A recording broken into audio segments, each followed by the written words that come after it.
Welcome to the Brainiate Show, where we talk about all things Salesforce, sharing the coolest features, solutions, and best practices to turn you into a Salesforce rock star. Here's your host, former attorney turned Salesforce consultant and trainer, David Giller. Welcome, everyone, to another web session for Brainiate. And today what we're going to be talking about, we're going to have Heather Black talk to us about sharing some consultancy skills that are really imperative for any Salesforce admin to truly excel at their jobs. And with that, I also just want to call out for those of you who have not attended any of our events previously. I conduct a lot of these, especially since the coronavirus epidemic took over and all of us started getting locked down at home. I started creating these web events to help keep people engaged and learning and networking, especially now that we're seeing that not only many user groups are in a little bit of disarray. Salesforce World Tours, Trailhead DX, we now see that even Dreamforce itself all going virtual. And for a lot of people that it sucks, it hurts, because for a lot of us, that's the main way that we go about networking and learning best practices within the Salesforce ecosystem. So I'm thrilled to have Heather sharing her knowledge and expertise with us today. I'm thrilled to have you guys all participating. And we're going to try to keep everyone on mute so that Heather can get through what she needs to, but at the same time, if anyone has any questions, any thoughts, anything whatsoever, you can feel free to use the chat window. As Heather is speaking, I will be mindful of what's going on in the chat. So when we can, I can interject and point out to Heather some of the questions that she should be mindful of. With that, take it away, Heather, it's all you. Oh, thanks, David. That's fantastic. So let me share my screen. Hopefully get this all working nicely. So it's 5 minutes past, well, 5 minutes past 4 now for my time, but 5 minutes past the hour more generally. So great to be here. It's talking about one of my favourite topics. So I'm happy to answer questions throughout. I'll do little pauses, so I'm not going to just talk at you for 45 minutes, hopefully. Happy to kind of have little pauses, and David can tell me if there's been any questions so far, so we can make it really interactive as possible. And yeah, it's just, this is a little bit about my journey from a Salesforce admin to consultant as well. I've trodden this path, and it's why that I like to teach others now about, how you can work and develop those skill sets. I think I'd like to say that a Salesforce project, you walk in there and you never know what you're going to land. Still, whether it's a one-man band or a four-man person, or it's a massive project, there's always different people, different personalities, different requirements. It's never an easy journey necessarily as a Salesforce admin stroke consultant. So I'm going to be talking through obviously the general principles today and sharing some of the stories. So just as a bit of background to me, really, I fell into using Salesforce when I started running a charity. Now, I started running a charity 2006, which it was a non-profit in the UK actually, and I was age 25 at the time. Had never used a CRM before, and saw how another organisation was using it, and I was like blown away. I was like, oh my god, I didn't realise it could do all of this for me. Got a guy to do a demo. He said, get yourself trained as a Salesforce admin. So I took the Salesforce admin course back in 2006, and so this was 2010. I did the first course and started really getting my hands dirty with Salesforce and really loved it. And so for the first couple of years, I was an internal Salesforce admin. Yes, I had my own organization, but I was managing the admin. I didn't want to give it to anybody else because I really loved playing with the system and getting used to it. Now, what Salesforce did for me at that time, though, it helped me grow my non-profit from literally 4 people to 40 people in a year. And we went from 100K to 1.3 million in a year because I really maxed the features of it. And it was absolutely sort of amazing success for me. And that was a pivotal time, because I realized at that point that actually I loved what Salesforce could do, and I truly believed that I wanted to go and help other non-profits to implement Salesforce to help them, because I loved the process of it.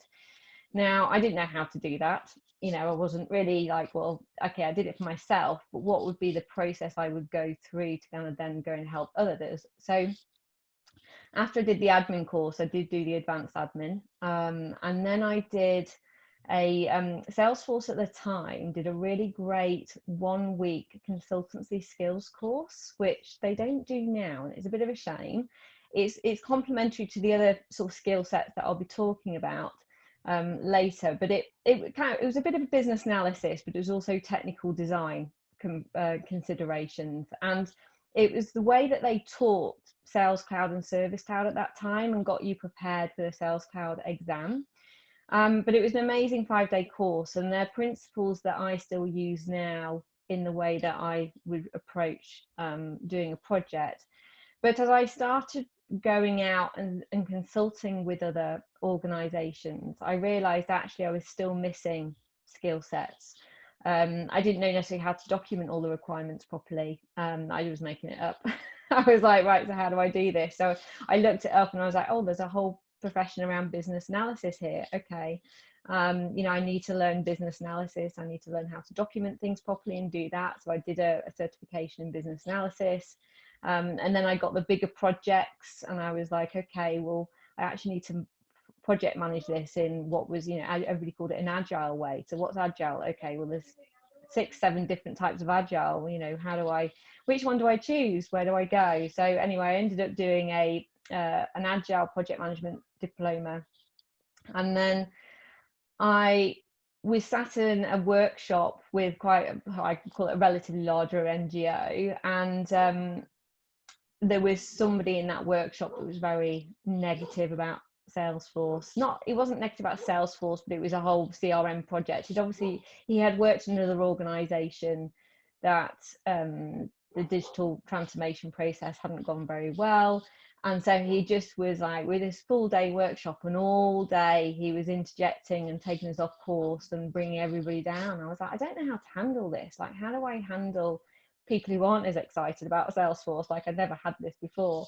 And then I realized, and I researched a bit more, and I realized this whole discipline around change management techniques. And really, if you like, project management is about managing your delivery team and, you know, what you've got to do when, and managing your requirements into this technical solution. Whereas change management is actually managing the whole people through the process, you know, making sure that they are supported and managed, i.e. told when, what, when and how, throughout that process. So you actually need a project management for the people that you're going to be working and engaging with to use the system. So that's kind of where I am now, really, is I kind of trained up in all these different areas, and that's what I'm going to be sharing a little bit about today.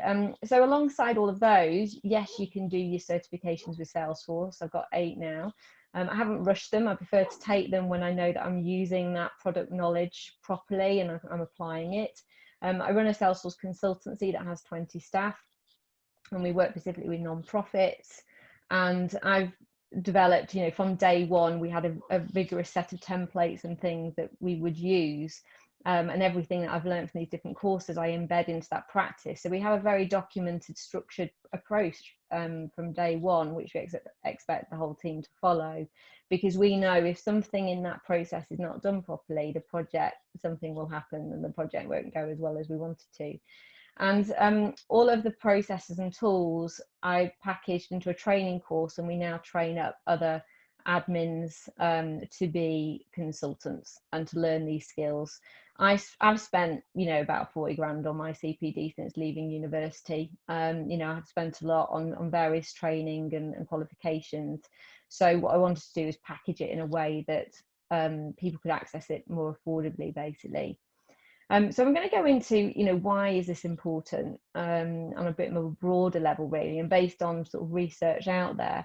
And I think it'd be just great to put in the chat, you know, has anybody worked for a company where they have a CRM, but it's not been used? Is there anybody that's been familiar with that situation? We just want to put in the chat a why. Then it'd be great to see if there's any responses. Oh, they're adding up. I can see it ticking away. So you can have the best will in the world to implement a project, but the reasons why typically projects go wrong, based on a lot of research out there, is actually down to employee resistance and change management.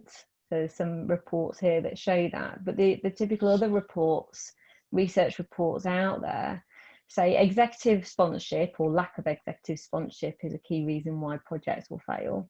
Lack of in-depth business analysis is why projects will fail. Lack of change management and poor project management. You know, where is Salesforce skills in this? It, you know, the actual technical skills are actually informed by these key things. So when you research and you look at industry reports out there about why CRM projects fail, it's actually these things that cause a project to fail, not actually about whether you're qualified in Salesforce admin or skill sets. All of these things lead to getting the right solution, and I'll sort of explain why, I suppose, on the journey. So executive sponsorship is key, and I guarantee that the organisations I've worked with, and we've now had 500 odd projects across 250 organisations in our consultancy, is if we start a project where there's low executive sponsorship, we kind of have a high risk warning. We know that that's going to potentially lead to a problem. The reason for the problem is if there's low executive sponsorship, there's likely to be very poor communication about why we've got a system, how people need to interact with it, you know, what it's there for. And what that results in is low engagement, and low engagement in the design process, i.e. they can't be bothered to even make the meetings or get ready for any design meetings. Low engagement in user testing, and that often leads to like poor design. Now, if you haven't got that buy-in, that leads to low benefits. People don't see the benefit of the system and thus low adoption. So you kind of get this cycle effect that will start with low executive sponsorship. So that's kind of like the journey you might go on, and low executive sponsorship, you know, factors into all of those key skill sets. It's important on the project management basis, it's important on business analysis, and it's important on change management. It really is a key fundamental factor that goes across all those things, that as a Salesforce admin, you need to hold a relationship and manage upwards, because likely is they're senior than you, or your boss, whether you're an employee or the manager. You need to upward manage them, and you need to tell them exactly what you need from them. It's so important, because the likelihood is they'll have no bloody idea. Sorry, I don't want to swear, but you know, they're like, I'm giving you cash, is that enough? And they're like, you know, they'll be like, right, go and do your job. It's like, no, there's loads more here that we need to do. Like, this is the plan of all the things that I need you to do, when, what, how. Let's sit down and discuss it. Let's have a weekly meeting. And there's a plan for an executive sponsorship. So that's why I've talked about it from this trajectory, is because as a Salesforce admin, you need to work with the exec sponsor in agile project management and business analysis and change management in order to make sure that your whole project goes right. And if you haven't got a good executive sponsor, then you know you've got a problem, and you need to find one. I'd almost put a project on halt if you haven't got one. That is the true answer. Now, I'll delve into change management in more detail, because I've really focused in on that a little bit more today, because it's normally the one that people know less about. But if we look at sort of a project life cycle, you've got the business analysis happens technically, it depends on whether you're doing an agile project or a waterfall project, but your typical process would be business analysis, then design, quality approval, adoption, evaluation. And alongside all of that process goes change management and project management. So they're the key things that you need to be thinking of and appraising. Do I have these skill sets to manage the project life cycle? And if we break those down, just I suppose just to repeat, and I'll have a pause for a moment, is you know, with business analysis, what you've got to do is capture the business case. Like, why is this so important to the organization? And you need to write the business case if that's part of your role, or help contribute to that and help them identify the return on investment. So it's the pain points, it's the goals, And that might be at the strategic level for the organization, because it might tie in with their 3-year business plan, or it might be at the departmental level of the different departments that you're working with, to really understand how is this system going to help them. And then it's documenting all the business requirements. So the way that we work is we have the requirements log, we have a workbook with all the fields and all the workflows and all the reports and everything that needs to be built. We have the process maps that we do in a tool like Gliffy, for example. We then have all the additional bits of documentation like apps that they might need, app appraisal, mapping between third-party forms and everything else. So everything's sort of documented in various documents, and all those requirements need to be owned. They need to be prioritized properly through a prioritization process like Moscow prioritization, and they need to be managed. And managed is where we then skip into agile project management. So you could do a project equally with agile, waterfall. I couldn't fit all of that, to be fair, in the circle, so I just stuck with agile. But agile is best practice for CRM projects. It's the one that's sort of most talked about, but you might well find that you'll still need to do an element of waterfall in some projects. There's different types of agile. Different organizations will adopt a different approach. I learned DSDM, which is a full life cycle project, whereas Scrum might fit into that. But what you want is a clear approach and a clear system and structure and communication to make sure that the team, it might be just you, and I'll talk about why it's important even if you're a solo admin in a minute, but whether it's you or if you've got a team, it's managing all these requirements and managing when they're going to be done, why they've been prioritized, and how much they're going to cost. And the reason it's important, even if you're a solo admin, is that you've got to justify your reason for being. People are paying you a salary, and you've got to justify to them all the work you've done, what all the different, it might be different requirements, different cases, depending on where you're logging it. Why it's been prioritized, what's the business value of that requirement, who's it for, and how long did it take, and that's your justification. And it's so important to even do that as a solo admin, as a general sort of, even on general change requests, as well as sort of the bigger projects and pieces of work that you might be doing. We did an appraisal on a customer that ended up reaching a few £1 million projects, and they just hadn't documented anything about where this money had been spent properly. And they were like, well, why have we spent this money? What's it been on? So we had to go in and audit where all this money had been spent, of which there was no audit trail particularly very well. And you can imagine, from an exec sponsor point of view, they're going, well, where, we've spent all this money after 3 years, and what have we got to show for it? Don't ever be in that position. Document, and verify why you're doing and the value it's bringing to the organization.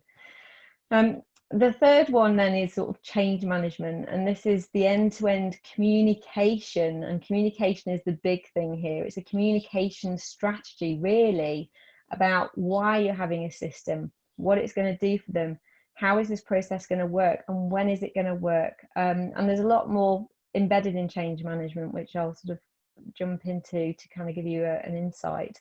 But that's really, that's important, because you haven't got a plan about how you're going to engage with the rest of the stakeholders, from exec sponsors down to the users using the system. Then you haven't really got a plan. And there's a logic. It was amazing. I absolutely loved the change management course. It was my favorite topic, because it just sent so many light bulb moments off for me. I was like, this is absolutely phenomenal. And I use all of those techniques now day to day. And it's a thing that I love to talk about. And then, of course, you've got your technical skills around admin, dev, architect competencies. They keep building out the number of certs, don't they? So I kind of badged it into those 4 things. So I'll take a little pause there. Has there been any questions, David, so far? Or anybody like to ask me anything? No, it doesn't look like anyone put anything yet, but if anyone has any questions, you can go ahead and use this opportunity to put it in the chat. What change management course would you recommend? So obviously ours. No, I did the APMG change management course, which was certified. Now, it was great in that you know, I took the week-long course. It went through a load of theories in a really scattergun way. And what I did when I came back off that course, because I'm very logical in my thinking, hence why I'm obviously good for a consultant job, but I came back and actually wrote my approach to change management. And that's what I'm going to go through actually in the next section, which is my 8-step guide to change management, because I had to go, well, okay, I've learned all this great stuff, loads of theories, but how do I actually use that on my job? So it took me then another week to actually write out, and I wrote out a whole change management guide to the way that I would work.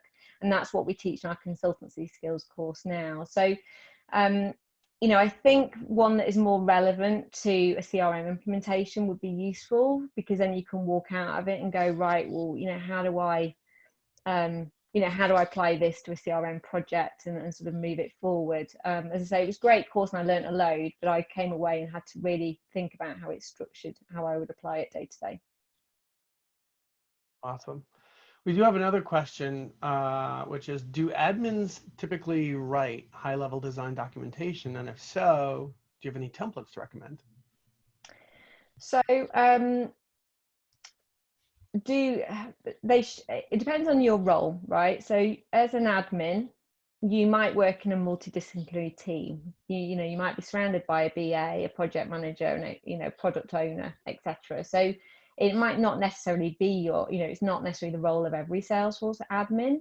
But if you find you're a solo admin, hence I did put solo at the top of this slide actually, just to kind of put that out there, or you're being a solo admin as either an employee, and hence you're really an internal consultant, or you're an admin that's working on a freelance or contract basis and going in as a consultant, then you should be kind of doing all this level of documentation around business analysis, project management, change management, as well as the technical skills to really do a proper approach to CRM implementations.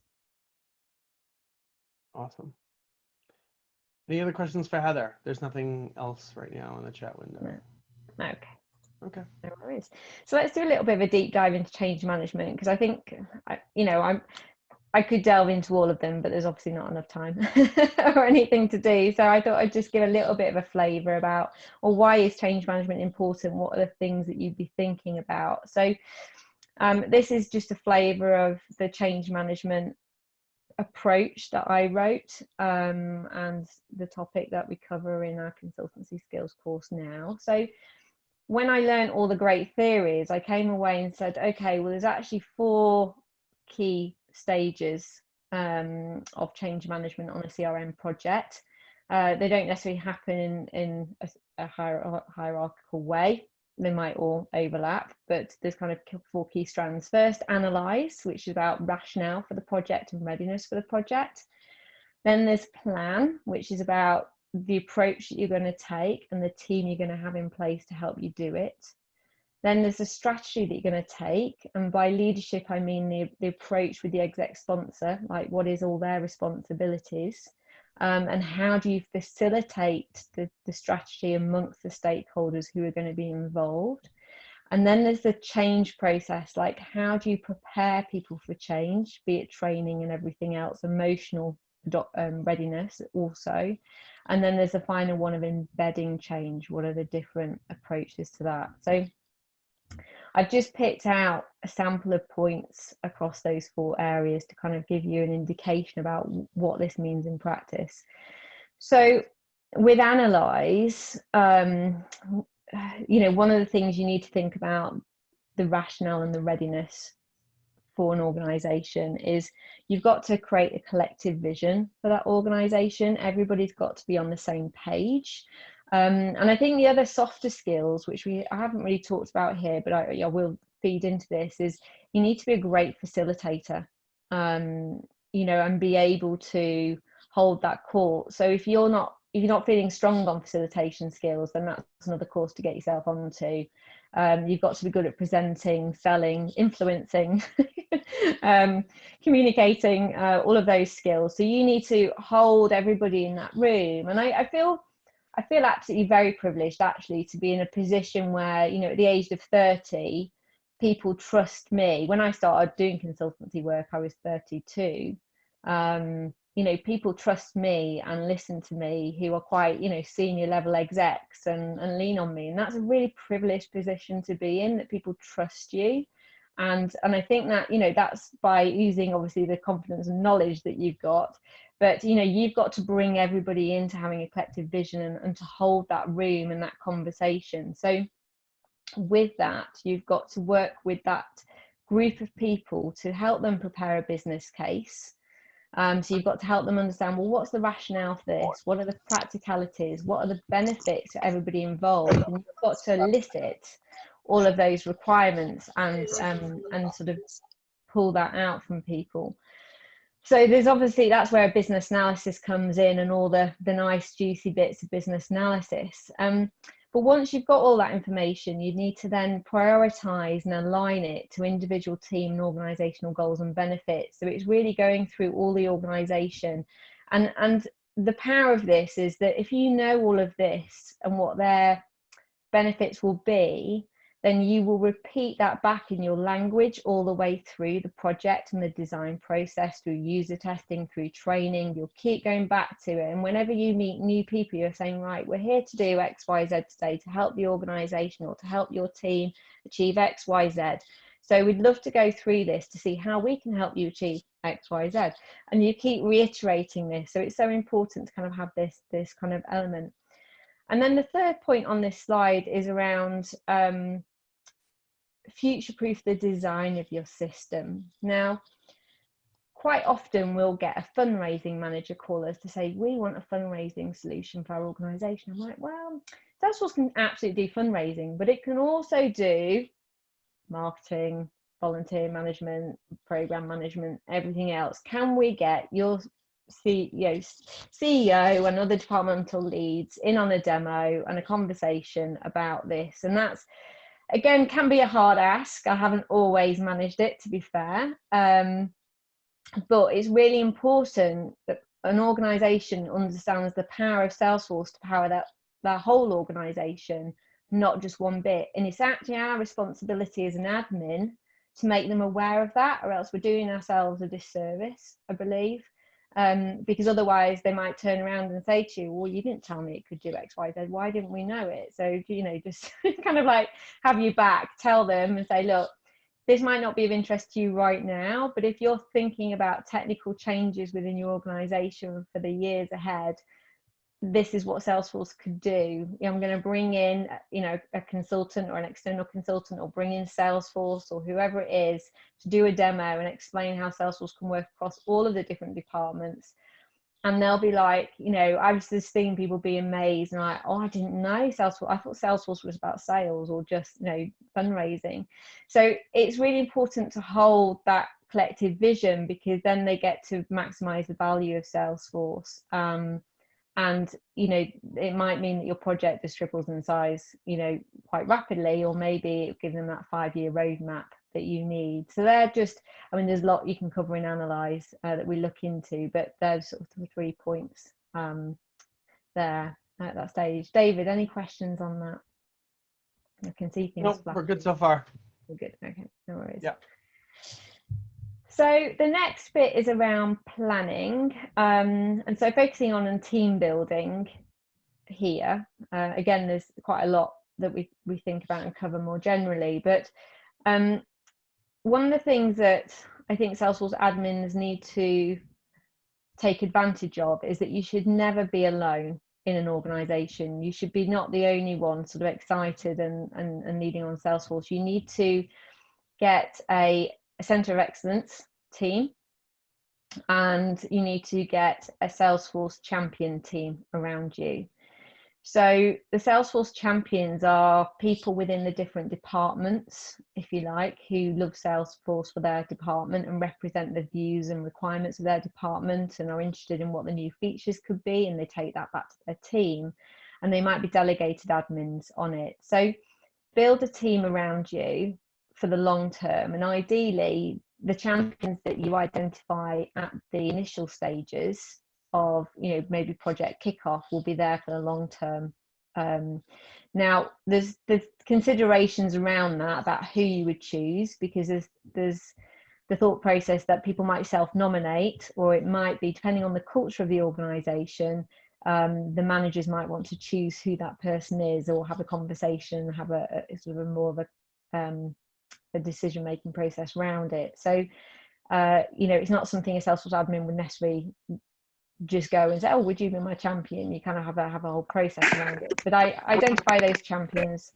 The second is identify blockages. And this, as a Salesforce admin, you might become the coach or the counselor to some degree. You're having to communicate with people on a level where, like this guy in this meeting that obviously kicked off my whole change management sort of passion, but you're going to have people who are your sticklers, who just aren't on board with it. And I did a great session, it'll be on our YouTube channel actually in the next couple of days, around user adoption and supporting user adoption. And I talked about 4 emotional situations that you might find, because there's 4 different emotional situations. You'll find those that are completely wary of new technology. They're just worried about learning new stuff. You'll find those that will be in tears because they don't want to let go of their spreadsheet, or it might mean the end of their job. Sort of different situations there. You've got people who are thirsty to learn and really excited. It's obviously not the blockers. And what's the 4th one now? I've forgotten. Another one. Anyway, I won't dwell too much on that because I'm going off tangent. But there's 2 positive and 2 negative. So the blockages are those where you need to sort of sit down and have a chat with them. And the techniques that are recommended through the change management philosophy is NLP coaching. So I was a certified NLP coach back in 2006, and I still use a lot of those tools today for both myself, but also in my coaching consultancy career. And so getting an understanding of NLP coaching, you might also find very useful as a consultant, because you've really got to engage with people and coach them along this process, help them overcome their fears and get on the same page. If somebody is particularly depressed and almost going through the grief cycle, where they're kind of angry about this and very sort of depressed about it, then you might need a bit more of a counselling approach, and that might be out of your jurisdiction. It's something you would need to flag with their manager particularly, and work out the best way to address it. But if you have blockers in your project, it's more likely to fail unless you tackle it. That's the end point here. You can't ignore it and carry on. You've really got to sort of nail it and sort of really tackle it, solve it, because they will bring the project down, either when you're in the workshop or when you've gone out the door. That negative poison ivy will sort of upset the whole project moving forward. So do that. And then the third is around ensure leadership, sponsor and communication is strong to generate attention. So this is the role of the exec sponsor. Is with the exec sponsor, they need to have a very clear communication strategy throughout the course of the initial project, but also ongoing, to communicate why it's important, how people need to be involved, what's going to happen when. And I'll come on to it as you know, but communicating 3 different ways is important. Any questions? So Manveen asked about what type of, what coaching, and I think you touched on it. If you want to elaborate a little bit more.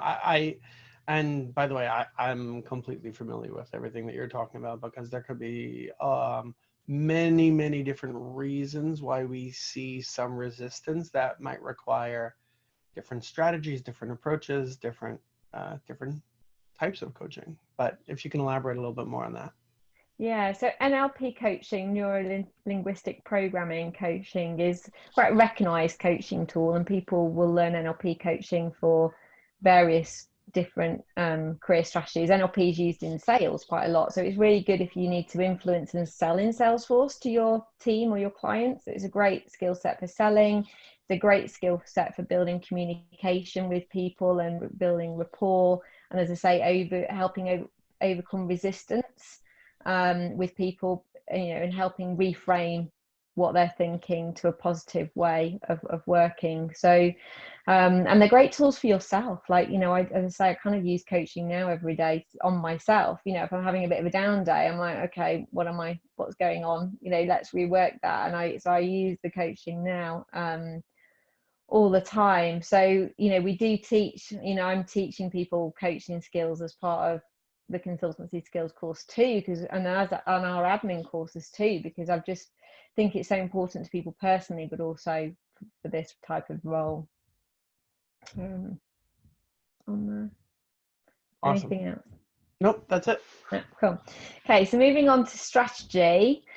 This is all about, I focused on this specific slide about communication. So maintaining enabling two-way communication will be important with people during the business analysis process, and also potentially like the change management processes. If you're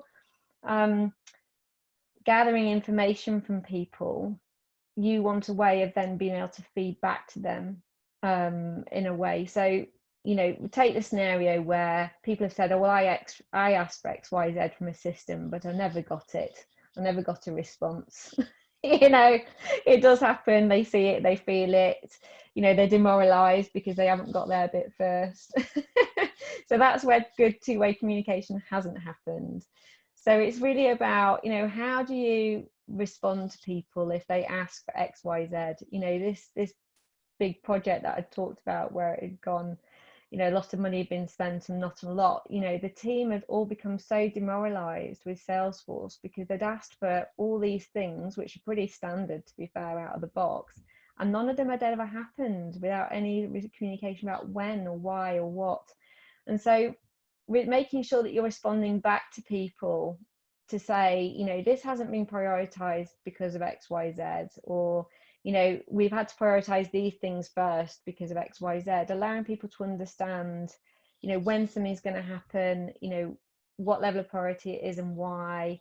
Encouraging communication and negotiation around priorities is important too, because that's where I love the Agile project management course I did, because we were putting like a theoretical case study, and it's the same when we work with clients, right? Everybody's got their high priorities and must have priorities, and it's a bum fight in the room as to actually what's going to go first. But that's the joy of that process, is allowing people to flush out which processes need to happen. So have a system and a process, a way of working to allow for that communication. Number 2 is around delivering support and training in different ways and formats to lend itself to different personality styles and learning styles. So we learn a lot about, there's different personalities and there's different learning styles. Now, just to summarize the difference of learning styles, you've got kinetic, audio digital, and visual learners. And you'll need to think about delivering a way of delivering training that's going to appeal to those different learners in a different way to support their adoption. And you do that in quite a considered approach. It's not hard to do, it's just a considered approach to your training style. So that's really important, because if you just deliver training in perhaps one way, where you've just got your PowerPoint up and you're going through it, and showing them and going, okay, well, now go and get on with your job, and you never talk to them again, you haven't considered those people who like to get their hands dirty with a system, which are more kinetic. They want to go through the system themselves and try it out. Or those people that need to understand, why are we using this system again? How is this going to relate to me? Which is the audio. And that's why it's really important that if you're delivering admin training, actually it should be the manager of that team that is leading the training, and not the Salesforce admin, because the Salesforce admin doesn't have the power to tell a team, this is now how you're going to work. You can support on training, but it should be the manager of that team that's saying, right guys, we've got a new amazing process in place, which I've led with the support of the technical team. This is now how we're going to work. We're going to go through this new process. We've got a process map here. We've got the new system. We're going to walk through it this afternoon all together.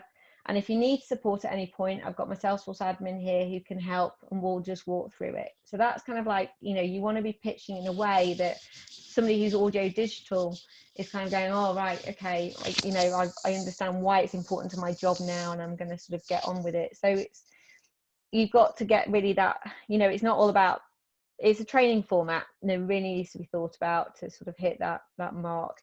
And then number 3 is look at communicating changes in 3 different ways to the same audiences. So, you know, Salesforce is going live next week. You will need to use it. The way that you do your job is going to change forever. No more spreadsheets, no more desktops. You need to log into the system and start using the system on Monday.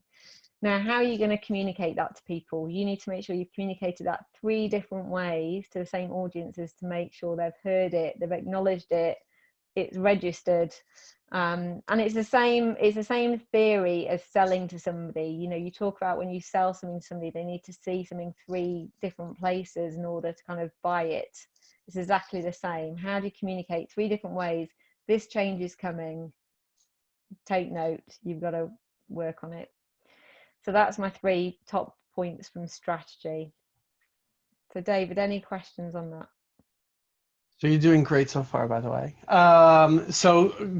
Craig actually asked the question, and some of us have been chiming in to respond to him.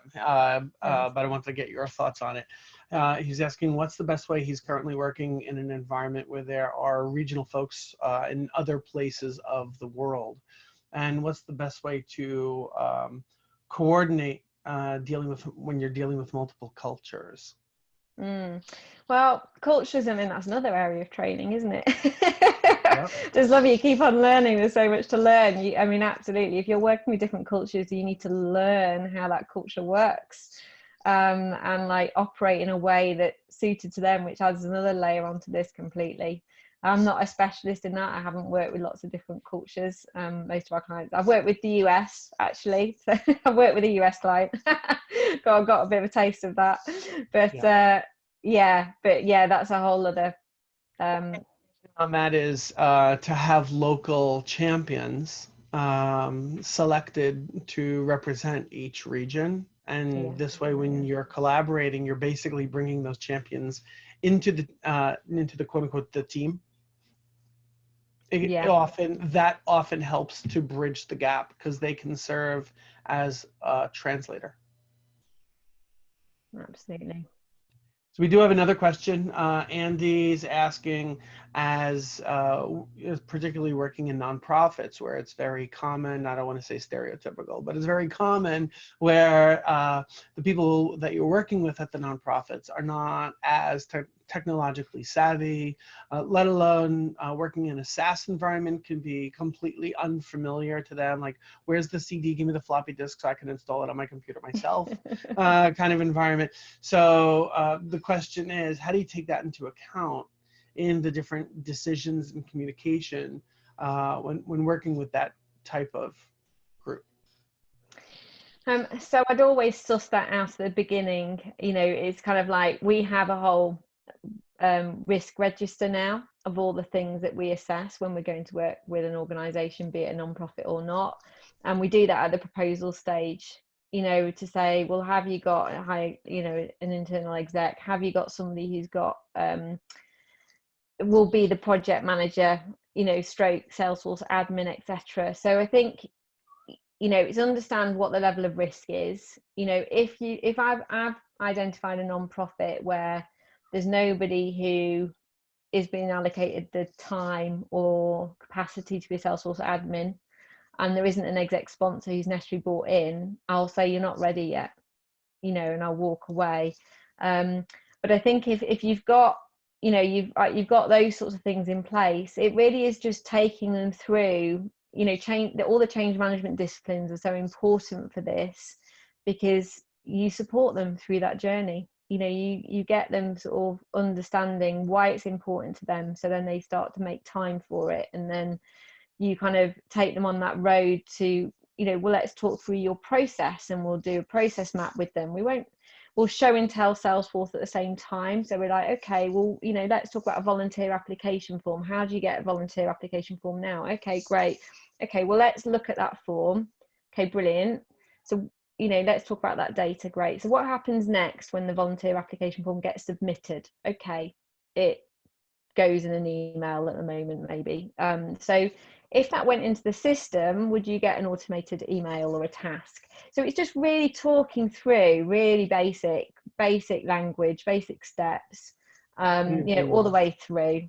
And then they start to understand it, and then they start to use it. So, you've kind of got to go at a pace that is right. But even, non-profits, you'll have the different personality styles and the different learning styles and all of those.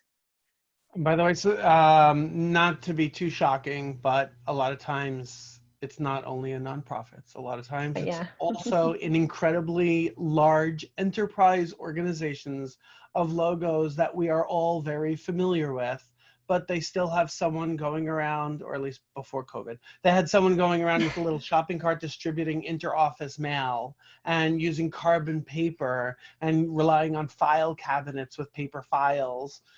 So there are many, and typewriters, there are many organizations that one client asked me, how do I, after I did a Salesforce implementation, how do I connect it to my fax machine? I wanted to pull my hair out.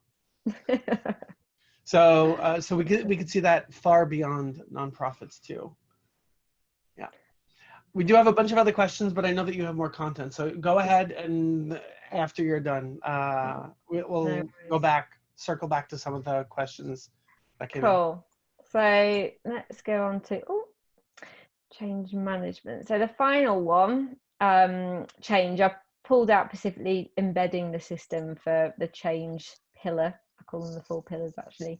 So the first sort of top tip for this is make sure you're celebrating success. And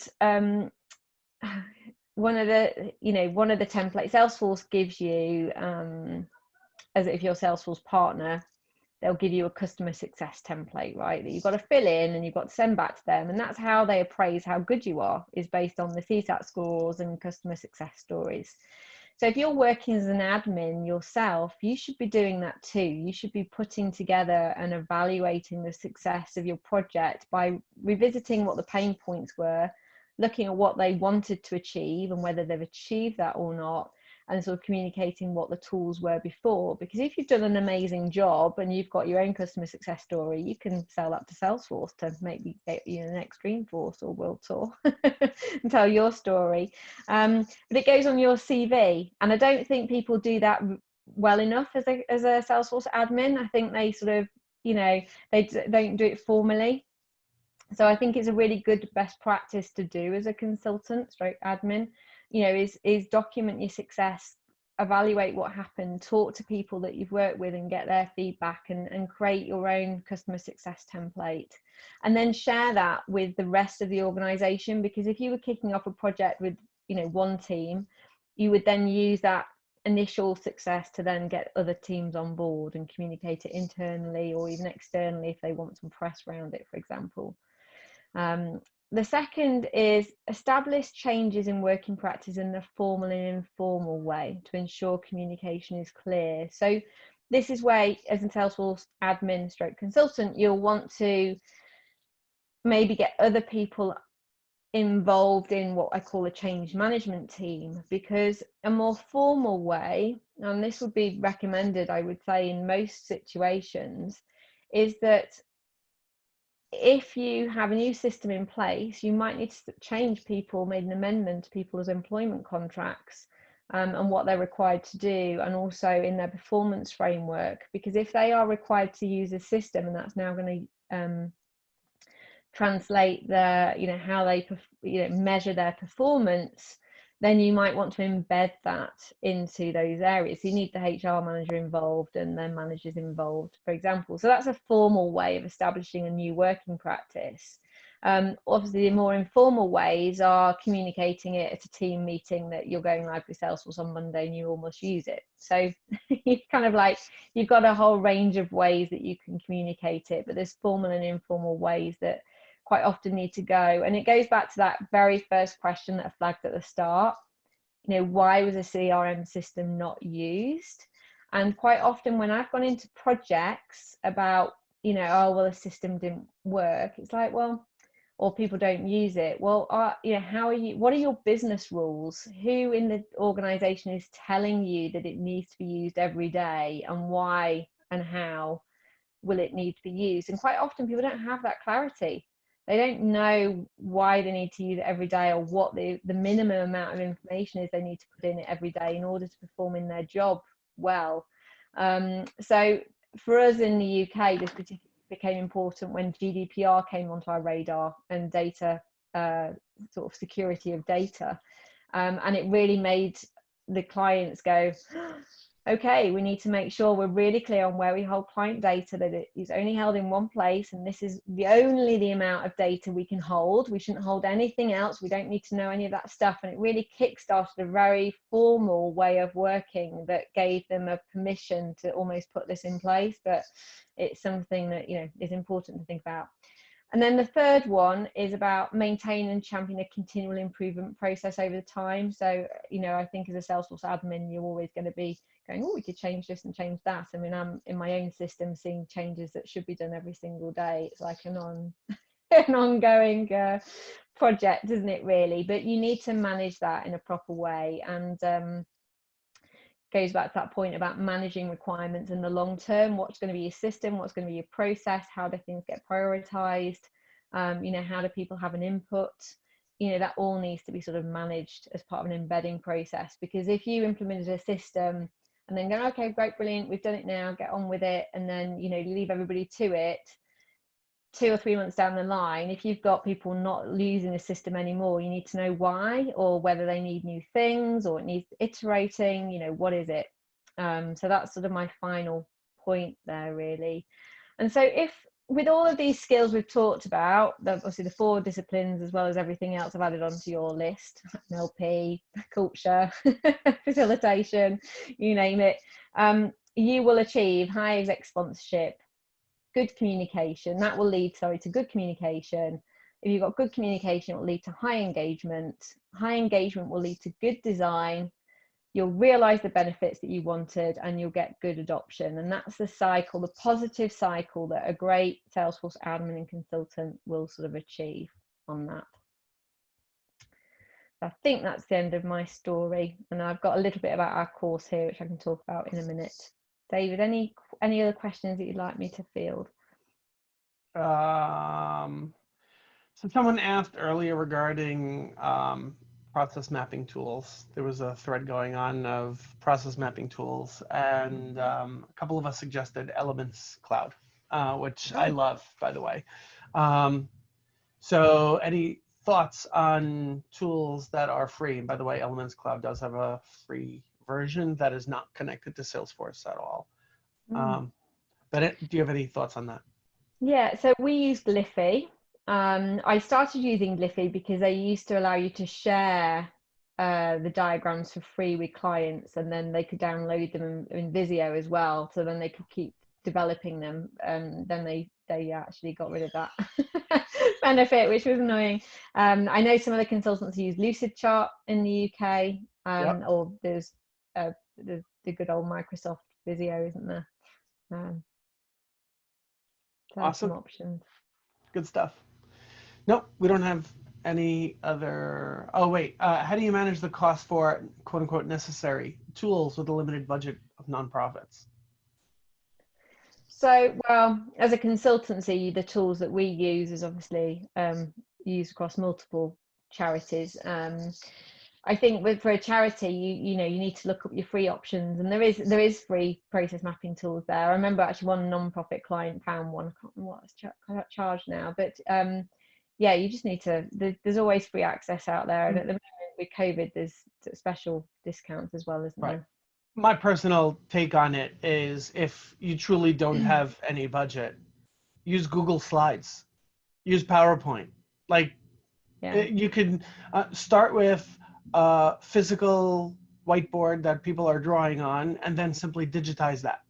So you don't if you don't have the budget, you know, you can't really expect that you're going to have powerful tools specifically made for process mapping at your disposal. So there are some options that we can leverage. Yeah. That's my take. Awesome. Anyway, go ahead, Heather. Cool, no worries. So thank you for listening to me. I hope that's been really useful. As you can see, it's quite a passionate subject of mine. Sort of, I love learning how to do things well, and a bit of a, for me, I think it was, it's the imposter syndrome, isn't it? When you set out as an admin, you're thinking, oh, I know how to use Salesforce and how to build it out, but do I really know how to manage a CRM project? And that's why I kind of went down this journey of learning all this stuff, and I still keep learning now. So with the consultancy skills program, if you want to kind of get all the knowledge in a quick, sufficient way, as opposed to doing lots of different courses, I put this great course together, which is online training modules that you can work through around agile project management, business analysis, change management, and the CRM design skills, which is based on the Salesforce course that I did. And I also wrote BA scripts, because what I realized is you can learn everything about Sales Cloud, but nobody gives you really a business analysis script to walk through with all the technical considerations that you need to think through. So I prepared, BA scripts around with all the questions that you would need to ask, and also technical considerations you need to think about if you were doing a health check, a Sales Cloud, a Service Cloud, MPSP, and Volunteers for Salesforce kind of implementations, as well as also all the questions you need to think about for e-marketing and online payments, which ISV apps you would use. And we keep adding to this. We've obviously in our main consultancy got more than this, but this is what's in the consultancy course at the moment. And then each week I do, it's my favorite part of the week, but I do an hour-long consultancy skills coaching session with all my trainees, where we dip into topics, we talk about what's going on in their real life projects, talk through scenarios, and just really have that meaty session. And then through our recruitment team, we can help people get contract placements as well, and that's working with Salesforce AEs, because we're getting clients through from Salesforce directly, as well as people that come to us directly through to Supermums. So that's in the US and here, so we can provide that support on both sides. So that you can see the price at the top. It's kind of an annual membership access to it, which you can do per month or on an annual basis. So just really love empowering people with all these skills and moving them forward. So if you loved the topic today, please tag Supermums Global and say hello to us all. But it's been lovely to be on the call with you, David. If there's any other questions, let me know. There are not any other questions, but we can wait a moment to see if anyone has any lingering questions that they want to put in the chat window. We can certainly address it. Everyone's been thanking you for an awesome presentation. Yes, it's been incredibly insightful. Yeah, I think we're good. So for all of our attendees, thank you all for joining. The recording is going to be available on my YouTube channel. For everyone who RSVP'd, I will be sending you all a link to the recording as soon as it's available on YouTube. Heather, thank you again for sharing your knowledge, your wisdom, your expertise, your time with all of us. And if anyone has any follow-up questions, by all means, you can feel free to follow up with Heather directly. We've got her contact information. Thank you all. Have a great rest of your day. Talk to you soon. Bye-bye. Thanks, David. Thank you. Bye.